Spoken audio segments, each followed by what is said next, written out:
Alhamdulillah Alhamdulillahilladzi nahmaduhu wa nasta'inuhu wa nastaghfiruh wa na'udzu billahi min syururi anfusina wa sayyiati a'malina may yahdihillahu fala mudhillalah wa may yudlil fala hadiyalah. Asyhadu an la ilaha illallah wahdahu rabbi la syarika lah wa asyhadu anna Muhammadan abduhu wa rasuluhu alladzi la nabiyya ba'dah, amma ba'du.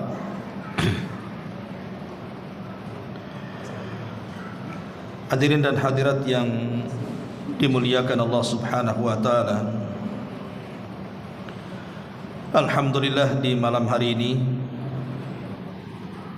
kembali kita bisa duduk bermajlis ilmu di Masjid Muhajirin. Salawat dan juga salam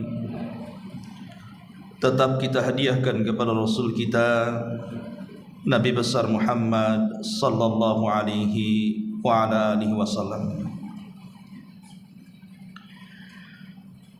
Pembahasan di malam hari ini adalah pembahasan yang sangat penting sekali, bicara tentang asluddin, asal daripada agama. Bahkan pembahasan ini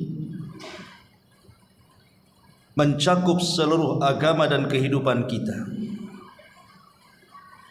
sebab menjadikan kita masuk surga. Dan kalimat yang indah yang Allah Subhanahu wa taala katakan syajaratun thayyibah, serta menjadi fitrah yang Allah Subhanahu wa taala fitrahkan kepada kita. Apa itu? Al-ikhlasu, keikhlasan. Jadi malam hari ini kita akan membahas tentang ikhlas. Apa itu ikhlas? Kemudian ciri-cirinya dan apa keutamaannya, serta apa pengaruhnya dalam kehidupan kita. Ma'asyiral muslimin yang dimuliakan Allah Subhanahu wa taala. Satu hari Umar bin Khattab radhiyallahu an sedang duduk bersama putranya Abdullah ibnu Umar radhiyallahu anhuma, memandang betapa banyaknya jemaah haji yang sedang berkumpul di Arafah. Sehingga putranya Abdullah ibn Umar mengatakan, alangkah banyaknya orang-orang yang melaksanakan haji. Maka Umar radhiyallahu anhu mengatakan, ya betul, yang haji memang banyak, tetapi yang ikhlas dengan hajinya itu sedikit. Di zaman sekarang keikhlasan ini menjadi krisis dalam ibadah. Memang betul masjid-masjid terkadang penuh dengan orang yang beribadah. Tapikah apakah orang-orang yang datang ke masjid itu semua ikhlas karena Allah Subhanahu wa taala? Tentu yang tahu adalah orang yang datang ke masjid dengan Allah Subhanahu wa taala. Tapi kalau di zaman Umar bin Khattab radhiyallahu an saja mengatakan seperti itu, alangkah banyaknya orang yang melaksanakan haji tapi sedikit yang ikhlas. Ini di zaman Umar. Dia mengatakan seperti itu. Di mana di zaman itu disabdakan Nabi SAW sebagai zaman terbaik. Khairun nasi qarni thumma alladhina yalunahum thumma alladhina yalunahum. Sebaik-baik manusia adalah generasiku, maksudnya aku dan para sahabat. Kemudian generasi setelahnya para tabi'in, dan generasi setelahnya para tabi'ut tabi'in. Jadi Umar bin Khattab radhiyallahu an bicara di generasi terbaik. Harusnya ucapan Umar bin Khattab radhiyallahu an itu bicara di zaman sekarang. Itu cocok dengan keadaannya. Ma'asyiral muslimin yang dimuliakan Allah Subhanahu wa taala, sedikit kita akan berkisah beberapa para ulama salaf, bagaimana keikhlasan mereka di dalam beribadah kepada Allah Subhanahu wa taala. Dahulu ada seorang ulama namanya Zainul Abidin rahimahullahu taala. Boleh dikata dia adalah ahlul bait, keturunan Nabi sallallahu alaihi wasallam. Apabila datang di sepertiga malam, ketika manusia sedang terlelap tidur, maka dia pun mengumpulkan makanan, roti-roti yang biasa dimakan oleh penduduk Madinah, kemudian dibungkus satu persatu. Kemudian mulai dia malam itu membawa makanan itu, kemudian meletakkan di rumah-rumah fuqara wal masakin, dan setiap malam dia meletakkan 70 rumah roti tersebut, dan itu dia lakukan setiap malam. Sampai-sampai satu hari, apa yang dilakukan Zainul Abidin ini diketahui manusia. Kemudian dikatakan, wahai Zainul Abidin, kenapa engkau lakukan seperti itu? Maka dia mengatakan, bukankah Nabi SAW bersabda, sadaqatus sir tudfi'u ghadaba rabbi? Bukankah Nabi SAW mengatakan bahwa sedekah yang tidak terang-terangan, sedekah yang disembunyikan itu bisa menutup kemurkaan Allah Subhanahu wa taala? Dan saya ingin menutup kemurkaan Allah Subhanahu wa taala dengan sedekah itu. Ma'asyiral muslimin yang dimuliakan Allah Subhanahu wa taala, Sufyan Ats-Tsauri rahimahullahu taala, seorang alim min ulama'i dunya. Satu hari dia masuk ke dalam masjid. Kemudian dia mulai mengambil mushaf dan membaca Al-Quran. Tiba-tiba kemudian saat di tengah-tengah dia membaca Al-Quran, fabaka Sufyan, maka Sufyan pun menangis.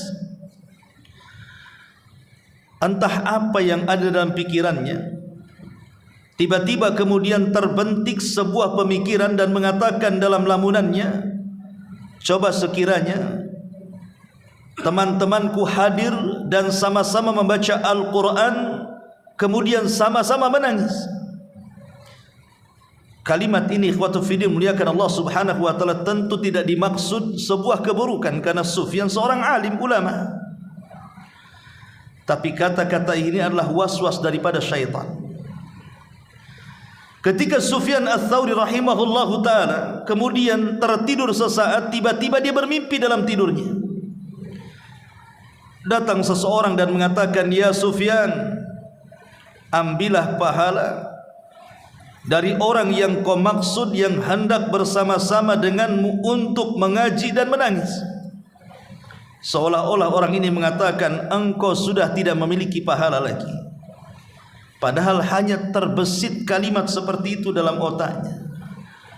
Coba kalau seandainya ramai orang yang mengaji seperti ini kemudian menangis, itu saja sudah dianggap tidak ikhlas. Ketika dia terbangun, maka Sufyan pun beristighfar kepada Allah Subhanahu wa taala. Itulah bagaimana kelembutan keikhlasan para ulama saat melakukan ibadah kepada Allah Subhanahu wa taala. Bahkan Tamim ibn Aus Ad-Dari radhiyallahu anhu, Tamim ibn Aus Ad-Dari, seorang sahabat yang pernah berjumpa dengan Dajjal, dan dialah sahabat yang pertama kali membuat mimbar untuk Rasul, dan dia pula sahabat yang pertama kali menerangi masjid Rasul. Walaupun dia telat masuk Islam, tapi dia pakar daripada Al-Quranul Karim. Dikenal dalam sejarah Tamim Ad-Dari itu orang yang senantiasa menghidupkan malam-malamnya dengan qiyamul lail. Tidak ada hari-hari dan tidak ada malam-malam kemudian beliau habiskan hanya untuk qiyamul lail, dan itu dikenal di tengah-tengah para sahabat. Sampai satu hari ada seseorang yang datang kepada Tamim ibn Aus Ad-Dari dan menanyakan soal resep kenapa dia mampu melaksanakan qiyamul lail sepanjang malam. Tiba-tiba dia pun marah dan mengatakan, "Ya fulan, seandainya solatku satu malam itu tidak diketahui manusia, jauh lebih baik dibandingkan selama malam-malam yang aku lewati aku solat sementara manusia mengetahuinya. Seandainya satu malam yang aku ruku dan sujud kepada Allah tidak diketahui manusia, itu lebih baik bagiku dibandingkan sepanjang hayat aku solat tapi dibicarakan manusia." Begitulah keikhlasan para sahabat. Bahkan Abdullah ibn Mubarak radhiyallahu rahimahullahu taala, seorang ulama tabi'in, diceritakan oleh teman-temannya ketika dia safar, kemudian beristirahat di sebuah tempat dan malam pun sudah mulai gelap. Mulailah di antara teman-teman daripada Abdullah ibn Mubarak ini menyalakan lilin ataupun obor. Tiba-tiba datang angin, kemudian memadamkan lilin atau obor tersebut sesaat. Kemudian teman-temannya Abdullah ibn Mubarak sibuk untuk menyalakan lilin dan obor tadi. Ketika lilin itu sudah nyala, adalah salah seorang di antara mereka melihat wajah daripada Abdullah ibn Mubarak penuh dengan tangisan. Sehingga kemudian dia mendekati dan mengatakan, "Wahai Ibnu Mubarak, wa ma yubkik, apa yang membuat Anda menangis?" Kemudian Abdullah ibn Mubarak mengatakan, "Tadzakartu zulmatal qabri." Sungguh aku teringat dengan gelapnya kuburan kelak kalau Allah takdirkan aku meninggal. Lihat bagaimana Abdullah ibn Mubarak ketika terjadi kegelapan langsung teringat kuburan. Itulah orang-orang ikhlas, orang-orang yang senantiasa mengingat akhirat setelah kematian. Bahkan Muhammad ibn Sirin rahimahullahu ta'ala, apabila datang di siang hari layaknya seperti orang biasa, berpura-pura bercanda, berpura-pura tertawa. Tetapi kalau datang di malam hari, maka dia menangis seperti orang kesakitan karena hendak dibunuh. Dia menangis sujud kepada Allah subhanahu wa ta'ala. Dihabiskan malam-malam itu untuk bermunajat kepada Allah subhanahu wa ta'ala. Itulah Muhammad ibn Sirin rahimahullahu ta'ala. Bahkan Ayyub As-Sikhtiyani rahimahullahu ta'ala, seorang ulama salaf juga, apabila dia sedang membaca Al-Quran, kemudian dia membaca ayat-ayat tentang azab, ayat-ayat tentang siksa, dia pun menangis. Ketika tiba-tiba dikejutkan dengan seseorang yang masuk ke dalam masjid, maka dia berpura-pura dia tidak sedang menangis, dan dia berpura-pura seolah-olah dia sedang flu, dia sedang batuk, supaya orang tidak tahu dia sedang menangis. Begitulah bagaimana para ulama salaf menyembunyikan keikhlasan mereka kepada Allah subhanahu wa ta'ala. Bahkan Ibnu Abi Dunya, Imam Ibnu Abi Dunya rahimahullahu ta'ala, apabila dia sedang solat di rumahnya, tentunya solat sunnah, karena solat wajib bagi laki-laki di masjid. Apabila dia sedang solat sunnah di rumahnya, tiba-tiba kemudian datang tamu, maka dia langsung membatalkan solatnya dan berpura-pura berbaring supaya tidak tahu dia sedang solat. Begitulah para ulama salaf, kemudian mereka melindungi keikhlasan mereka kepada Allah subhanahu wa ta'ala. Bahkan dijelaskan tentang Hasan ibn Sinan rahimahullahu ta'ala. Hasan ibn Sinan harus menyembunyikan ibadahnya kepada istrinya sendiri. Jadi kalau di malam hari diceritakan istrinya sendiri, terkadang istrinya harus berpura-pura tidur. Karena Hasan bin Abi Sinan rahimahullahu ta'ala ini, kalau nampak istrinya sedang tertidur, maka dia pura-pura keluar dari ranjangnya, kemudian mengambil wudu, kemudian qiyamul lail. Kalau seandainya dia mendapatkan gerakan dari istrinya seolah-olah dia bangun, maka segera dia menyelesaikan solatnya dan beranjak ke tempat tidurnya lagi. Sampai istrinya satu hari dia berpura-pura tidur. Tapi sampai kapan seperti itu, menyiksa diri? Akhirnya kemudian istrinya bercerita dan tahu apa yang dilakukan suaminya Hasan ibn Abi Sinan rahimahullahu ta'ala ini, dan mengatakan, wahai suamimu, kenapa engkau menyiksa diri? Aku tahu engkau salat malam, aku hanya berpura-pura tidur. Maka Hasan ibn Abi Sinan rahimahullahu ta'ala mengatakan, wahai istriku, aku takut kalau malam ini adalah malam terakhir bagiku, sehingga aku ingin menghabiskan seluruh malamku untuk qiyamul lail. Kalau seandainya kemudian setelah itu aku tertidur dan tidak pernah terbangun lagi, mudah-mudahan Allah subhanahu wa ta'ala menganggap kematianku di atas qiyamul lail. Ma'asyiral muslimin yang dimuliakan Allah subhanahu wa ta'ala, dan banyak lagi tentang kisah para ulama salaf dan keikhlasan mereka. Ma'asyiral muslimin yang dimuliakan Allah subhanahu wa ta'ala, kita masuk pada pembahasan apa itu ikhlas. Apa itu ikhlas? Para ulama ketika membahas tentang definisi ikhlas, maka ulama mengatakan bahwa ikhlas itu secara bahasa adalah membersihkan sesuatu yang kotor. Jadi membersihkan sesuatu yang kotor secara bahasa itu artinya ikhlas. Tapi secara istilah disebutkan para ulama adalah an yaqsudal muslimu bi amalihi ridallahi azza wa jal wa taqarrub ilaihi wahda. Menurut Imam Ibnul Qayyim dalam kitabnya Madarijus Salikin, dia mengatakan ikhlas itu seorang muslim, dia bermaksud dengan amalannya mencari keridhaan Allah subhanahu wa ta'ala dan berusaha untuk taqarrub, mendekatkan diri kepada Allah saja dan mengindahkan yang lainnya. Intinya ikhlas itu beramal karena Allah subhanahu wa ta'ala. Dan ikhlas itu adalah wasiat Allah subhanahu wa ta'ala. Dalam surah Al-Bayyinah ayat 5 Allah mengatakan, wa ma umiru illa liya'budullaha mukhlishina lahud-dina hunafa. Dan tidaklah mereka diperintahkan kecuali untuk beribadah kepada Allah dengan penuh keikhlasan, di mana ketaatan hanya diberikan kepada Allah subhanahu wa ta'ala semata.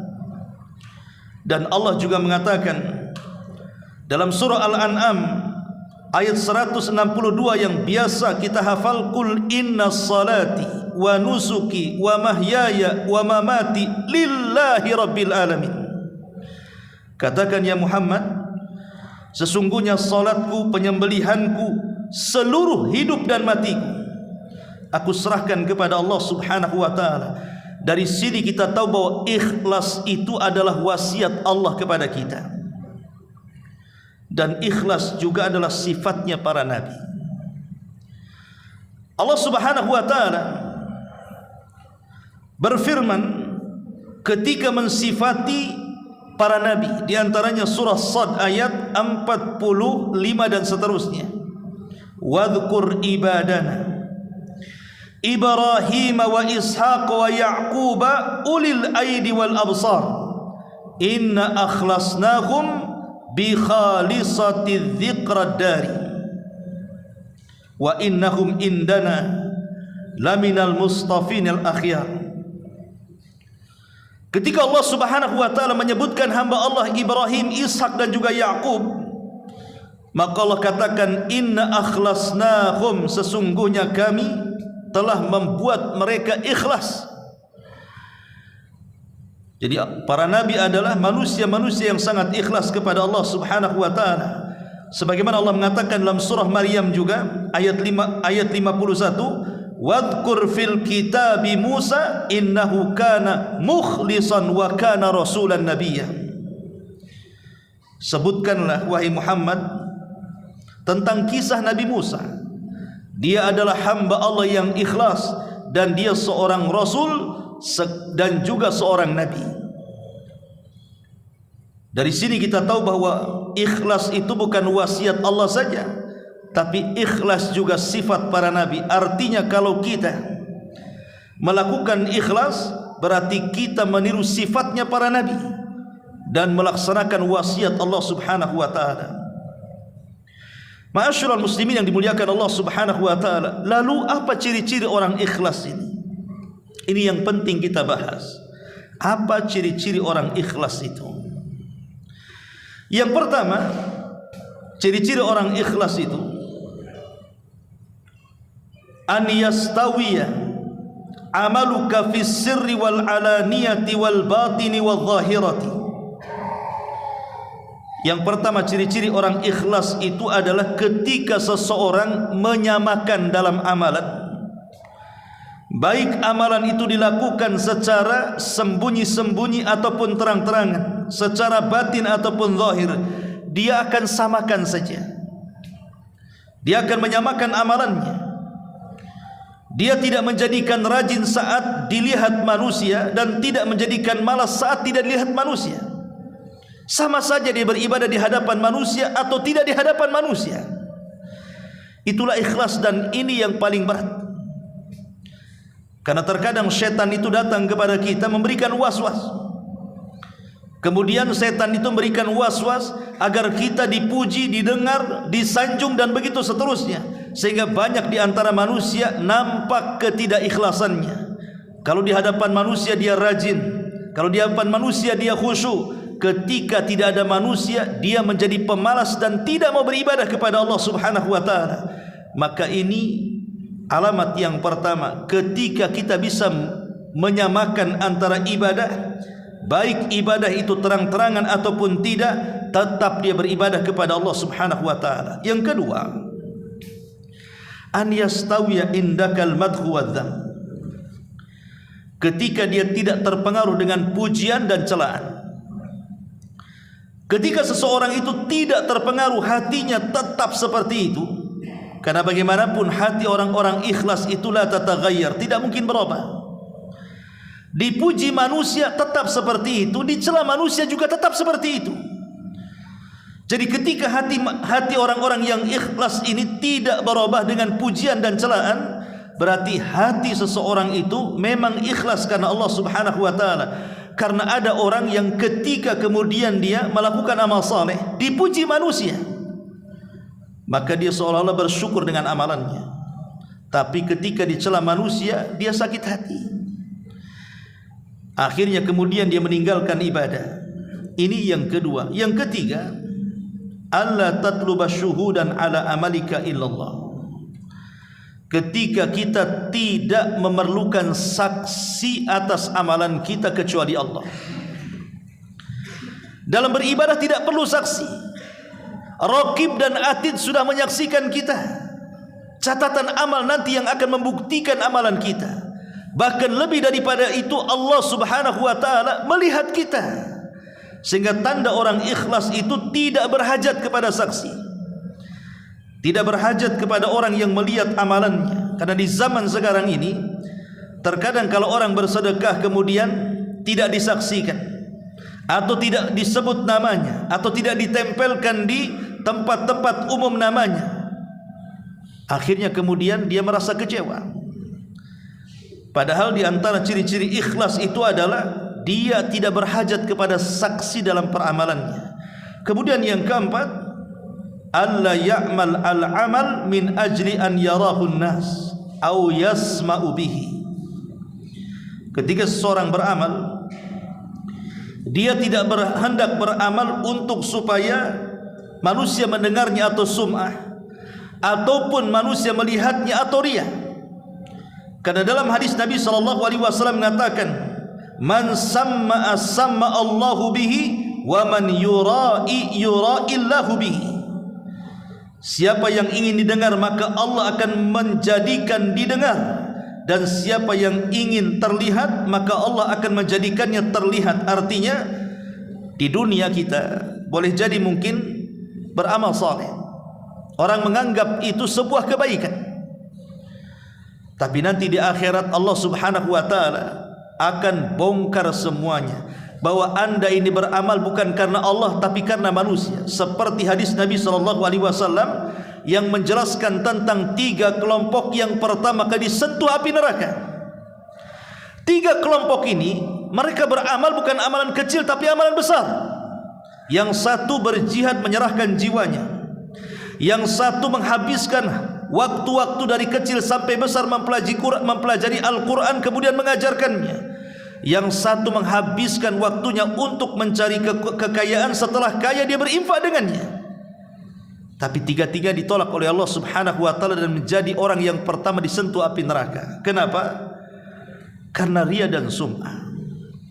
Ketika Allah Subhanahu wa ta'ala memanggil orang yang mati syahid, kemudian digambarkan bagaimana amalan di dunia saat dia berperang, saat dia diserang oleh musuh kemudian mati syahid, itu di layar tancapkan di hadapan dia. Kemudian Allah mengatakan, betul itu kamu yang berperang itu? Maka dia mengatakan, ya Rabb, itu saya yang di situ. Maka Allah Subhanahu wa ta'ala mengatakan, apa yang kau lakukan di situ? Maka dia mengatakan, qataltu fika ya Rabb, aku berperang karenamu. Maka Allah Subhanahu wa ta'ala langsung mengatakan, kadzabta, dusta kamu.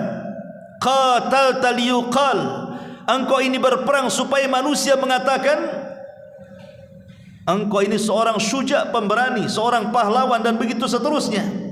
Faqad qil, dan itu sudah masyhur dari dirimu. Maka Allah Subhanahu wa ta'ala merintahkan para malaikat dan mengatakan, seret dia, masukkan dia ke dalam neraka. Lihat, jihad ini bukan amalan enteng, karena tidak semua orang bisa jihad kalau tanpa keberanian. Tapi bagaimanapun diterima dan tidaknya orang yang mati syahid itu ditentukan dengan keikhlasan. Makanya ikhlas itu asal dari seluruh amal saleh. Bahkan amal saleh tidak akan diterima kecuali ikhlas dan ittiba. Ma'asyiral muslimin yang dimuliakan Allah Subhanahu wa ta'ala. Kemudian yang kelima, an yakuna ikhfa'ul amali wal israru bihi ahabbu ilaihi min idharihi. Ketika dalam hatinya dia berfikir bahwa menyembunyikan amal itu lebih dicintai dibandingkan menampakkannya. Jadi kalau seandainya dalam hatinya dia mengatakan bahwa menyembunyikan amal dari manusia itu jauh lebih baik dibandingkan menampakkannya, maka itulah ikhlas. Ma'asyiral muslimin yang dimuliakan Allah Azza wa Jalla, Ibrahim ibn Adham rahimahullahu ta'ala mengatakan sebagaimana dinukilkan perkataan beliau oleh Al-Imam Al-Ghazali dalam kitabnya Ihya Ulumuddin, ma sadaqallah man arada an yashtahira. Selamanya seseorang itu tidak dianggap jujur kepada Allah ketika dalam hatinya amalannya ingin diketahui manusia. Selamanya orang itu tidak dianggap jujur dengan Allah kalau amalannya ingin diketahui manusia. Artinya ciri-ciri ikhlas itu ketika dalam hatinya kecintaan untuk menyembunyikan amal itu lebih dibandingkan menampakkannya. Walaupun tidak semua, ada perkara-perkara yang memang harus ditampakkan juga. Sebagaimana dikatakan Al-Iz ibn Abdissalam rahimahullahu ta'ala, beliau mengatakan, yustasna min istikhbabi ikhfa'il amali man yudhiruhu liyuqtada bihi. Dikecualikan ada amalan-amalan tertentu itu boleh ditampakkan kalau tujuannya supaya orang ikut. Seperti orang memancing di grup supaya sedekah, kemudian dia letakkan saya sedekah sekian, bukan dalam rangka supaya manusia tahu dia sedekah, tidak, tapi memancing orang untuk bersedekah, itu boleh. Sebagian di zaman Nabi SAW, ketika Nabi SAW berceramah soal sedekah di perang Mu'tah ataupun di perang Tabuk, dan pasukan kaum muslimin ketika itu banyak tapi persenjataan tidak ada, maka disebut pasukan miskin. Maka Rasul mulai kemudian memberikan semangat untuk sedekah. Maka tiba-tiba kemudian datang seorang sahabat pulang rumah, kemudian mengambil uang 1 gepok, kemudian datang ke hadapan Rasul, disaksikan semua para sahabat. Kemudian dia mengatakan, ya Rasulullah, ambillah uang ini, gunakan jihad di jalan Allah. Ketika dilihat oleh para sahabat, maka mereka pun kemudian terangsang untuk ikut sedekah juga. Mereka pun pulang mengambil seluruh harta mereka, kemudian datang kepada Rasul kemudian sama-sama menyumbangkan harta mereka. Dari sini kata Nabi SAW, man sanna sunnatan hasanatan falahu ajruha wa ajru man amila ba'dahu la yanqusu min ujurihim syai'ah. Siapa yang memberikan contoh yang baik kemudian diikuti orang banyak, maka dia akan dapat pahala dan pahala yang mencontohkannya tanpa mengurangi pahala mereka sedikit pun. Jadi boleh kemudian seseorang itu menampakkan amalan kalau tujuannya supaya menyemangati orang ikut dia. Tetapi di sini juga ada waswas syaitan, hati-hati. Terkadang tujuan yang baik menjadi tidak baik ketika banyak pujian, sehingga harus seseorang itu melindungi hatinya dari riya dan sum'ah. Ini ciri yang kelima. Ciri-ciri yang keenam, alla yazid fil amali wa yuhsinuhu li ru'yatin nas. Jangan menambah dalam amalan atau memperbagusnya karena ada manusia yang melihatnya. Ketika seorang menjadi imam salat, awalnya kemudian membaca kulhu, tiba-tiba berubah menjadi an-naba. Karena boleh jadi di belakangnya mungkin ada orang pinting, ada orang mulia. Awalnya dibaca kulhu ditambah pula dengan an-naba. Menambah bacaan tidak ada masalah, bahkan baik kan begitu. Tapi kalau tujuannya kemudian menambah dan memperbaik karena dilihat manusia, itu tidak baiknya di situ. Ketika seseorang membaca Quran sedang sendirian, sebenarnya sudah akan pergi, tiba-tiba datang orang masuk ke masjid kemudian duduk, sengaja kita panjang lagi, kita tambah lagi itu bacaannya supaya orang melihatnya. Seseorang bersedekah, niatnya itu sudah dia bawa uang 10.000, tapi karena orang banyak gak enak, akhirnya dimasukkan 100.000. Artinya jangan menambah atau memperbanyak karena dilihat manusia. Maka ini ciri-ciri orang yang tidak ikhlas, ya. Ma'asyiral muslimin yang dimuliakan Allah Azza wa Jalla. Ini yang keenam. Kemudian yang ketujuh, an yukthira minal istighfar ba'dal amal li syu'urihi bitaksir. Kalau kita sudah beramal saleh, antum sudah bersedekah, antum sudah membaca Quran, sudah salat malam, antum sudah silaturahim, apalah sebutkan ibadahnya, maka lakukan istighfar setelah ibadah. Ibadah apapun, setelah kita melaksanakan ibadah langsung istighfar. Kenapa? Karena istighfar ini salah satu amalan untuk menutupi perkara-perkara yang kurang dalam ibadah. Sehebat apapun orang sholat, pasti ada kekurangannya. Apalagi zaman sekarang kan, sekhusyuk apapun orang sholat itu pasti ada kekurangannya. Lah mudah-mudahan kekurangan itulah ditempel dengan istighfar. Makanya kita lihat syariat setelah sholat wajib itu apa? Saat zikir pertama kali kita membaca istighfar dulu. Astaghfirullahaladzim, astaghfirullahaladzim, astaghfirullahaladzim. Kan begitu. Kenapa demikian? Karena tidak ada solat seseorang itu sempurna 100%, tidak. Pasti ada kekurangannya. Entah dia tidak khusyuk, entah dia banyak berfikir, entah gerakannya tidak tumaknina, dan begitu seterusnya. Lah kekurangan-kekurangan itu bisa ditempel dengan istighfar. Maka amalan apapun tidak mesti solat, bisa sedekahnya, bisa silaturahimnya, bisa baca Qurannya. Maka setelah amalan apapun akhiri dengan istighfar. Makanya kenapa para ulama ketika menyebut 4 amalan penting dalam tahajud di sepertiga malam akhir, setelah kita melaksanakan tahajud kemudian kita membaca Quran, setelah kita membaca Quran kemudian kita berdoa, setelah kita berdoa tutuplah itu semua dengan istighfar.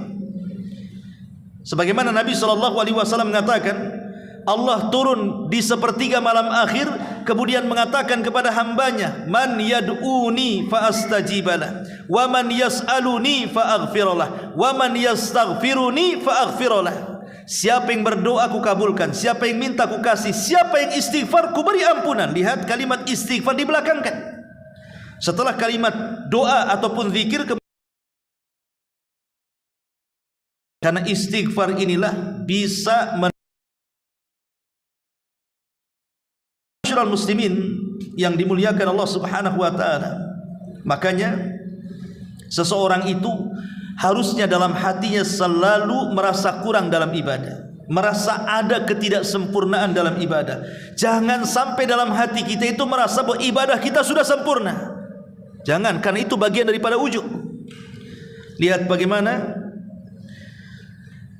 Ibnu Abi Mulaikah rahimahullahu ta'ala, dia mengatakan sebagaimana asar ini dikeluarkan Imam Bukhari. Beliau mengatakan adarabtu 30 min ashabi Muhammadin sallallahu alaihi wasallam kulluhum yakhafun nifaq ala nafsihi ma minhum ahadun yaqul imanuhu ka imani Jibril. Kata Ibnu Abi Mulaikah rahimahullahu ta'ala, dia mengatakan aku pernah berjumpa, karena dia seorang tabi'in, artinya berjumpa dengan sahabat. Dia mengatakan dari sahabat Nabi Muhammad sallallahu alaihi wasallam seluruhnya takut akan sifat nifak, dan tidaklah salah seorang di antara mereka mengatakan bahwa iman kami sama dengan iman Jibril. Begitulah para sahabat Nabi sallallahu alaihi wasallam, sekelas Umar bin Khattab saja, ketika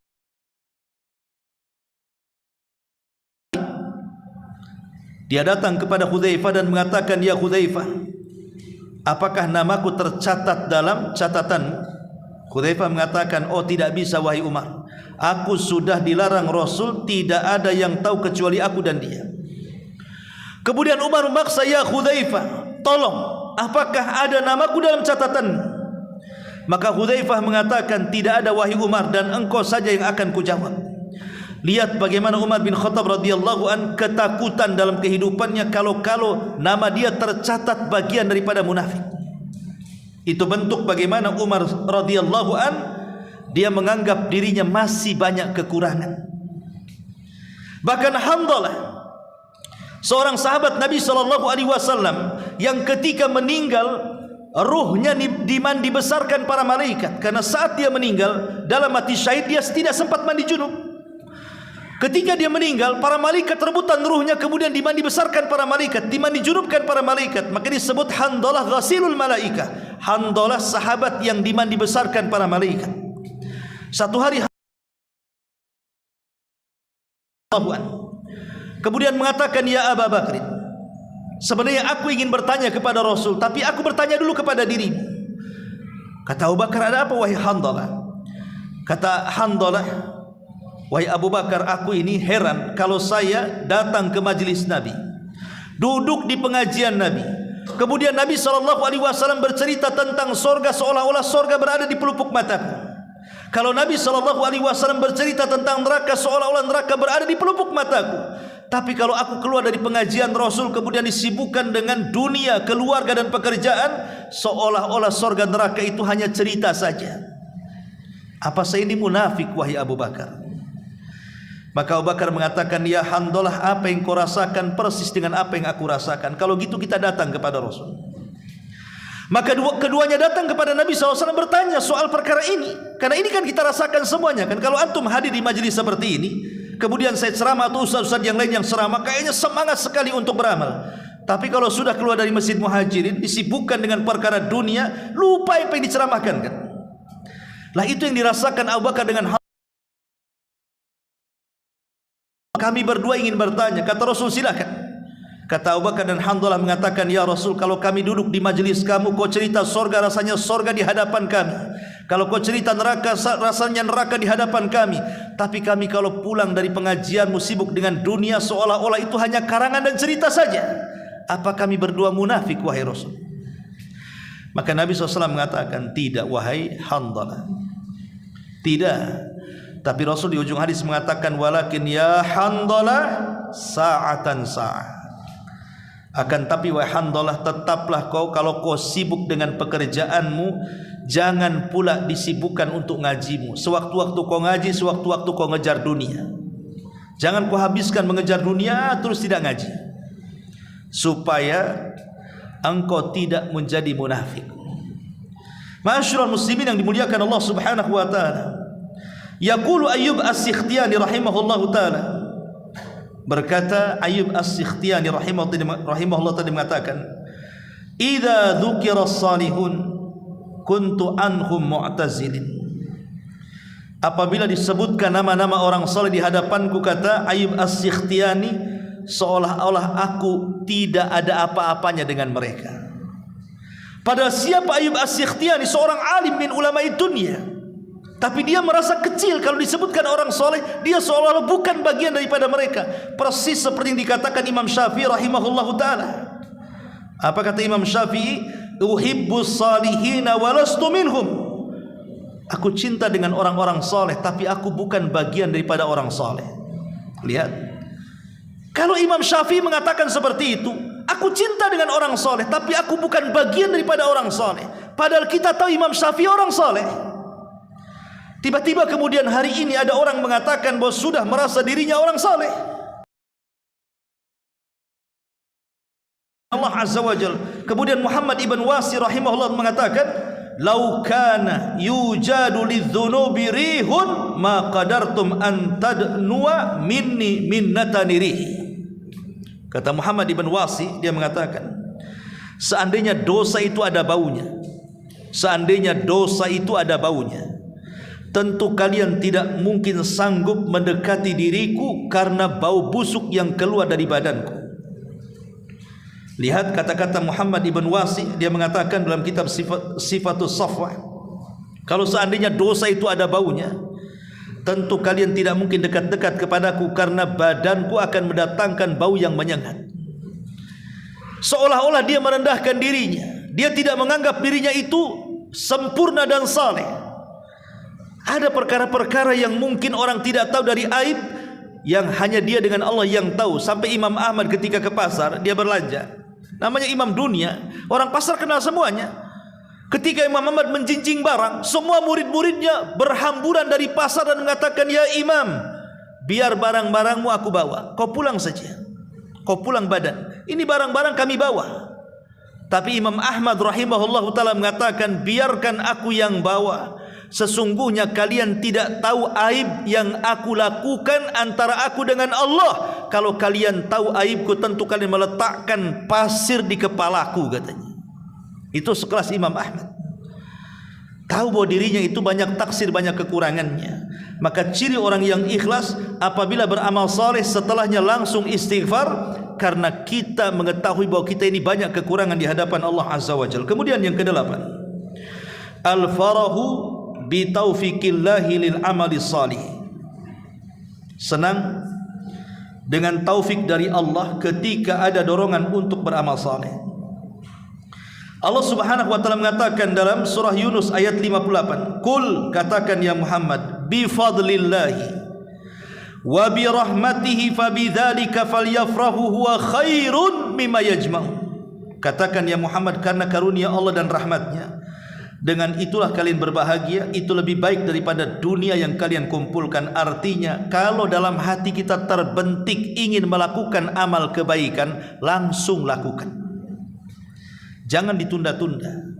Makanya Rasul mengatakan, man aradal hajj falyata'ajjal. Barang siapa yang ada keinginan haji, dia sudah punya uang, badannya sehat, berangkat, kata Rasul. Karena bisa saja ada penghalang setelahnya.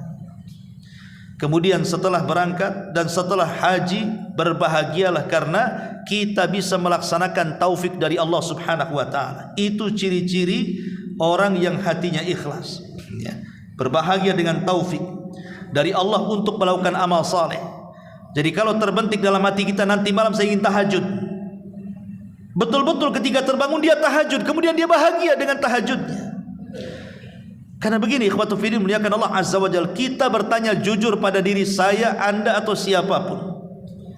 Siapa di antara kita yang menyengaja bangun tengah malam kemudian salat malam? Siapa di antara kita yang menyengaja bangun tengah malam, diniatkan untuk tahajud, baca Quran, zikir, kemudian berdoa dan istighfar? Ataupun siapa di antara kita yang menyengaja kemudian berpuasa, tidak ada orang yang tahu kecuali kita dengan Allah? Atau siapa di antara kita ini yang bersedekah, tidak ingin diketahui, cukuplah dia dengan Allah? Atau siapa di antara kita yang kemudian datang ke masjid ketika tidak ada orang, kemudian masuk ke masjid, ambil mushaf, kemudian membaca Quran lillahi ta'ala? Di zaman sekarang ini, orang yang melakukan seperti ini jarang, ikhwan. Karena keikhlasan sudah terkikis dalam ibadah. Tapi kalau seseorang bisa melakukannya dengan bahagia dia dan kepuasan dia dalam beribadah, maka itu ciri daripada keikhlasan. Itulah al-farahu bitaufiqillahi lil amali salih. Dia bangga, dia bahagia dengan taufik dari Allah sehingga dia bisa melakukan amal saleh. Dan itulah para sahabat, mereka berbangga dengan amal saleh. Contoh umpamanya, maksudnya bahagia dengan amal saleh, betul-betul bahagia karena Allah Subhanahu wa taala, bukan karena riya. Saya contohkan Ubay bin Ka'ab radhiyallahu anhu. Satu hari Ubay bin Ka'ab berada di masjid. Tiba-tiba kemudian Nabi SAW jalan di belakangnya. Ketika sampai di pintu masjid, kemudian ditepuk sama Nabi. Kemudian Ubay bin Ka'ab kaget dan melirik Nabi. Kemudian Nabi SAW mengatakan, ya Ubay, amaranillah an aqra'a alaika surat al-bayyinati. Wahai Ubay, aku barusan diperintahkan Allah untuk membacakan surah Al-Bayyinah kepadamu. Subhanallah. Ubay terperanjat. Kenapa nama dia yang disebut-sebut Allah? Kenapa tidak Abu Bakar, Umar, Utsman dan Ali? Kenapa tidak para sahabat yang jelas-jelas mereka memiliki sumbangsi besar dalam Islam? Seperti Abu Bakar Siddiq radhiyallahu anhu, terkenal dengan sedekahnya, Umar terkenal dengan salatnya, Khalid terkenal dengan jihadnya, Utsman terkenal dengan baca Qur'annya, dan begitu seterusnya. Kenapa mesti dia yang disebut-sebut? Karena Ubay bin Ka'ab adalah orang yang sangat mencintai Al-Quran, sehingga Nabi SAW mengatakan, ya Ubay, barusan Allah perintahkan aku agar membacakan surah Al-Bayyinah kepadamu. Maka Ubay dengan menangis dan terharu mengatakan, asammanillahu ya Rasulullah, apakah Allah menyebut-nyebut namaku wahai Rasul? Maka Rasul mengatakan, ya, namamu disebut-sebut Allah Subhanahu wa taala. Fabaka. Maka Ubay pun menangis saking terharunya. Terkadang ada orang yang bisa menggabungkan antara tangisan dan kebahagiaan. Itulah Ubay bin Ka'ab radhiyallahu anhu. Dia senang sekali, terharu dan menangis, ya. Kemudian Abu Bakar Siddiq radhiyallahu anhu, saat Nabi SAW siang-siang hari di waktu zuhur datang menemui Abu Bakar. Ketika itu ada Asma dan Aisyah radhiyallahu anha yang masih kecil. Dan Nabi SAW menghendaki hijrah bersama Abu Bakar. Kata Rasul, wahai Abu Bakar, bisa enggak kedua putrimu itu disuruh pergi duluan? Saya ingin menyebutkan sesuatu dengan kamu, kalau bisa dua putrimu tidak mendengarnya. Kata Abu Bakar, ya Rasulullah, dia dua putriku insyaallah amanah, biarkan dia mendengarkannya. Kemudian Nabi SAW mengatakan kepada Abu Bakar, ya Abu Bakrin, innallaha qad adzina li bil hijrah. Wahai Abu Bakar, Allah sudah mengizinkan aku untuk hijrah. Maka Abu Bakar mengatakan, as-suhbatu suhbatu ya Rasulullah, apakah aku harus menemani wahai Rasul? Maka Rasul mengatakan, as-suhbatu suhbatu ya Abu Bakar, pasti engkau akan menjadi temanku dalam hijrah, pasti engkau akan menjadi temanku dalam hijrah. Kata Aisyah radhiyallahu anha, aku melihat Abu Bakar Siddiq radhiyallahu saking bahagianya, dia pun menangis, dan aku tidak pernah melihat ada orang yang bisa menggabungkan tawa dan tangisan dalam satu waktu, kecuali ketika aku melihat Abu Bakar sangat bahagia sampai menangis. Itulah kebahagiaan karena ketaatan kepada Allah Subhanahu wa taala. Abu Hurairah radhiyallahu anhu, ketika ibundanya masih musyrik, selalu mencaci maki Nabi, sehingga Abu Hurairah radhiyallahu anhu terkadang serba salah. Satu sisi dia harus membela Rasul, di sisi lain itu ibunya. Dia berusaha menasihati ibunya, tidak bisa. Akhirnya satu hari dia pun sudah tidak tahan karena Rasul terus saja dihina dan dicaci maki ibunya. Dia datang kepada Rasul, kemudian mengatakan, ya Rasulullah, ibuku sudah berusaha ku dakwahi, tetapi juga hidayah tidak kunjung tembus ke dalam hatinya, dan setiap hari dia merendahkan dirimu.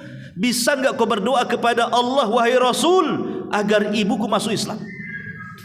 Akhirnya kemudian Nabi SAW mengangkat kedua tangannya ke langit dan mengatakan, Allahumma hdi li ummi Abi Hurairah, Allahumma hdi li ummi Abi Hurairah, Allahumma hdi li ummi Abi Hurairah. 3 kali Rasul mengatakan, ya Allah berikan hidayah kepada ibunya Abu Hurairah. Ya Allah berikan hidayah kepada ibunya Abu Hurairah. Ya Allah berikan hidayah kepada ibunya Abu Hurairah. Rasul mendoakan ibunya Abu Hurairah. Dengan senangnya Abu Hurairah menangis karena Rasul mendoakan ibunya. Doa Rasul tentu beda dengan doa kita. Abu Hurairah pulang. Ketika dia pulang, dia terperanjat kaget. Kenapa? Karena ibunya sudah mandi, ibunya sudah berdandan dengan sangat rapi. Tiba-tiba dia mengatakan, asyhadu an la ilaha illallah wa asyhadu anna Muhammadar Rasulullah. Tiba-tiba dia masuk Islam. Dengan bangganya Abu Hurairah radhiyallahu anhu kaget, kemudian kayak tidak percaya kalau ibunya masuk Islam. Kemudian dia datang lagi kepada Nabi SAW. Ya Rasulullah, doakan juga aku dan ibuku agar manusia mencintainya. Maka Nabi SAW kemudian mendoakan agar manusia mencintai ibu Abu Hurairah dan Abu Hurairah. Sejak itu tidak ada manusia yang tidak cinta dengan Abu Hurairah dan ibunya. Sampai hari ini, siapa yang tidak cinta dengan Abu Hurairah radhiyallahu anhu? Ma'asyiral muslimin, itulah kebahagiaan yang menunjukkan keikhlasan. Ini yang ke-8. Yang ke-9, al-mahabbatu li amalil khalwati wal khabi'ati salihati. Cinta untuk berdua-duaan dengan Allah Azza wa Jal dan memiliki amalan yang tidak ada yang tahu kecuali dia dengan Allah Subhanahu wa ta'ala. Nabi SAW mengatakan dalam hadis Zubair ibn Awam radhiyallahu an, man istata'a minkum an yakuna lahu khab'un min amalin salihin falyaf'al. Kata Rasul, barang siapa di antara kalian yang memiliki amalan yang tidak ada yang tahu kecuali dengan dia dengan Allah Subhanahu wa taala, maka perbanyaklah amalan itu. Kata Rasul, barang siapa yang ingin beramal yang tidak ada yang tahu kecuali dia dengan Allah, perbanyaklah amalan itu. Karena itu ciri keikhlasan, ciri daripada keikhlasan. Makanya Yahya ibn Sa'id al-Qattan rahimahullahu ta'ala, ketika dia di pagi hari sedang berzikir, ya namanya zikir pagi dan petang itu kan ada syariatnya. Selalu dia berzikir sendirian di masjid. Tiba-tiba apabila datang kemudian seseorang ke masjid, maka dia pun terdiam dan hanya bibirnya mengucapkan cukup dia dengan Allah, dia sedang berzikir, dan berpura-pura dia sedang mengantuk supaya orang tidak tahu, karena dia amalannya ingin tidak diketahui manusia. Dari sini Nabi SAW mengatakan, wa rajulun dzakarallah fafadat aina. Di antara satu dari 7 kelompok yang akan mendapatkan naungan di hari yang tidak ada naungan kecuali naungan Allah, salah satunya adalah seorang laki-laki yang mengingat Allah sendirian, tidak ada yang tahu kecuali dia dengan Allah. Fafadat aina, maka dia pun bisa meneteskan air mata. Kita bisa melakukan ini dengan mudah, ikhwatu fiddin. Pamannya kita pulang dari pengajian ini, selama berjalan dari Masjid Muhajirin sampai ke rumah, kita bisa memperbanyak tasbih, takbir, tahlil dan zikir-zikir yang lainnya. Orang tidak tahu. Anda sedang naik motor, Anda sedang naik mobil, Anda sedang jalan kaki. Siapa yang tahu zikirnya antum dari Masjid Muhajirin ke rumah malam-malam? Cukuplah kita dengan Allah Azza wa Jalla. Atau tadi yang saya katakan, tengah malam kita bangun kemudian tahajud, kemudian kita sedekah, tidak ada yang tahu kecuali Allah, dan begitu seterusnya. Maka ini amalan yang luar biasa. Karena begini ikhwatu fiddin, sering saya katakan dan ini saya ulang-ulang, di zaman sekarang seseorang itu mudah melakukan dosa yang tidak ada yang tahu kecuali kita dengan Allah, dan ini sangat bahaya. Dosa tidak terang-terangan itu sangat bahaya. Karena Nabi SAW yang mengatakan nanti pada hari kiamat ada orang-orang yang menghadap Allah dengan membawa pahala sebesar gunung Tihama. Tiba-tiba setelah dia datang dengan bangganya membawa pahala besar itu di hadapan Allah, tiba-tiba Allah hancurkan pahalanya seolah-olah tidak tersisa. Orang ini keheranan, kenapa bisa pahala yang sudah dia lelah letih di dunia mencarinya, ketika datang di hadapan Allah, Allah hancurkan pahalanya. Apa alasannya?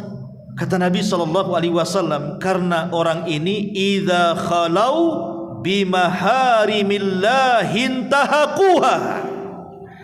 Karena orang ini kalau sedang bersendirian dan di hadapannya ada maksiat, maka dia pun bermaksiat tidak terang-terangan. Ingat, maksiat tidak terang-terangan itu bisa menghancurkan pahala yang besar. Dan sekarang maksiat terang-terangan itu hampir kita lakukan setiap menitnya. Dengan handphone pintar kita ini, dengan HP pintar kita ini, hari-hari kita maksiat kan. Antum melihat handphone itu, apa yang antum lihat? Kan di handphone itu kan ada wanita yang telanjang, aurat kan itu ya. Kemudian ada berita-berita hoax, macam-macam kan begitu di berita itu. Belum sinetronnya, belum filmnya, belum iklannya, belum apa-apanya. Belum satu hari itu kita habiskan untuk tertawa dengan melihat shot dalam YouTube itu. Bisa 2-3 jam kita duduk tertawa melihat shot dalam YouTube itu. Hari-hari kita bermaksiat sendirian coba. Makanya kata para ulama, supaya pahala kita tidak hilang dengan maksiat yang tidak terang-terangan, lakukan juga amal saleh dengan tidak terang-terangan. Kalau satu hari 1 jam kita bermaksiat tidak terang-terangan, maka lakukan amal soleh 1 jam tidak terang-terangan, biar balance, maksudnya begitu. Ma'asyiral muslimin, ini yang ke-9. Kemudian yang ke-10, muwafaqatul batin lidh-dhahir wa adamu mukhalafatis sariratil alaniyati. Kalau bisa, apa yang dalam hati sesuai dengan yang di lisan, apa yang tidak tampak sesuai dengan yang tampak. Karena ciri-ciri orang munafik itu Allah katakan yaquluna bi alsinatihim ma laysa fi qulubihim. Ucapan mereka tidak sama dengan hati mereka. Jadi usahakan ucapan kita sama dengan hati kita.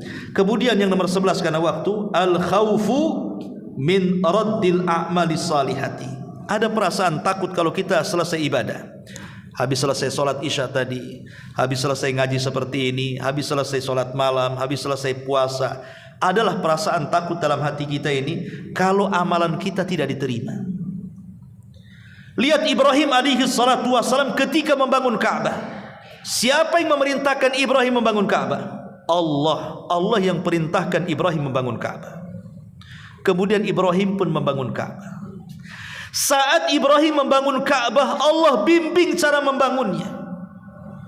Ibrahim pun mengikuti bimbingan Allah cara membangunnya.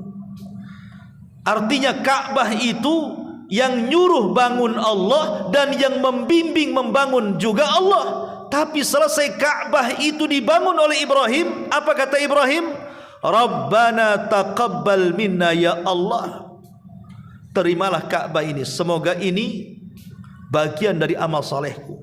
Kalau setakat Ibrahim saja takut kalau seandainya amal solehnya tidak diterima, dan mengatakan ya Allah terimalah amalan solehku, padahal Ka'bah yang nyuruh bangun Allah, yang membimbing bangun juga Allah, tapi Ibrahim mengatakan bahwa ya Allah terima, seolah-olah takut tidak diterima. Apalagi kita, gitu maksudnya. Jangan merasa amalan kita ini diterima. Tidak ada yang tahu amalan kita diterima. Makanya ketika Allah Subhanahu wa taala berfirman dalam surah Al-Mu'minun ayat 60 itu, walladzina yu'tuna ma atau wa qulubuhum wajilatun annahum ila rabbihim raji'un. Dan mereka yang memberikan apa yang mereka berikan sedekah dengan hati penuh rasa takut, karena mereka tahu bahwa sesungguhnya mereka akan dikembalikan kepada Rabbnya. Aisyah radhiyallahu anha bertanya soal ayat ini, kemudian mengatakan, ya Rasulullah, apakah dalam ayat ini orang yang takut itu orang yang habis berzina kemudian dia menyesal? Apakah orang yang takut dalam ayat ini orang yang habis mencuri kemudian dia menyesal? Apakah dalam ayat ini orang yang takut adalah orang yang habis minum khamar kemudian menyesal? Kata Rasul, bukan. Tetapi ayat ini menjelaskan mereka orang-orang yang berpuasa, yang bersedekah, yang salat, takut kalau ibadah-ibadah itu tidak diterima Allah Subhanahu wa taala. Makanya ulama mengatakan, kalau aku tahu satu salatku diterima, cukup aku sudah siap mati besoknya. Kenapa? Karena Allah mengatakan, innama yataqabbalullahu minal muttaqin. Allah hanya menerima dari hamba-hamba orang, dari hamba-hamba yang bertakwa kepada Allah Azza wa Jalla. Dan yang terakhir, al-firar minal ujubi wa tazkiyatin nafsi. Jangan ujub dan jangan merasa diri lebih baik dibandingkan orang. Dijelaskan oleh Masruq, seorang alim, kafa bil mar'i ilman an yahshallah wa kafa bil mar'i jahlan an yu'jiba bi amalihi. Cukuplah seseorang itu dinyatakan berilmu ketika dia takut kepada Allah, dan cukuplah seseorang dianggap jahil ketika dia ujub dengan amalannya kepada Allah Subhanahu wa taala. Makanya ada istilah, kalau orang berbuat dosa sepanjang hayatnya, kemudian dia menyesal dan menangis, itu lebih baik dibandingkan orang beramal sepanjang hayatnya tapi dia ujub dengan amalannya. Makanya Nabi SAW mengatakan ada 3 perkara yang menghancurkan dan ada 3 perkara yang menyelamatkan. Adapun 3 perkara yang menghancurkan, kata Nabi SAW, fahawan muttaba', hawa nafsu yang diikuti, wa syukhan muta', kekikiran dan kebakhilan yang ditaati, wa ijabul mar'i bi nafsihi, dan seseorang ujub dengan amalannya, wahia asyadduhum, dan yang ketiga ini yang paling parah. Ketika orang ujub dengan amalannya, merasa dirinya lebih hebat dan orang lain tidak, maka inilah tanda bahwa dia tidak ikhlas kepada Allah Subhanahu wa taala. Inilah diantara pembahasan tentang ikhlas. Banyak pembahasan tentang kisah-kisah ulama salaf, tapi waktu juga, mudah-mudahan ada manfaatnya. Subhanaka wa bihamdika asyhadu an la ilaha illa anta astaghfiruka wa atubu ilaik. Allahu taala alam. Assalamualaikum warahmatullahi wabarakatuh.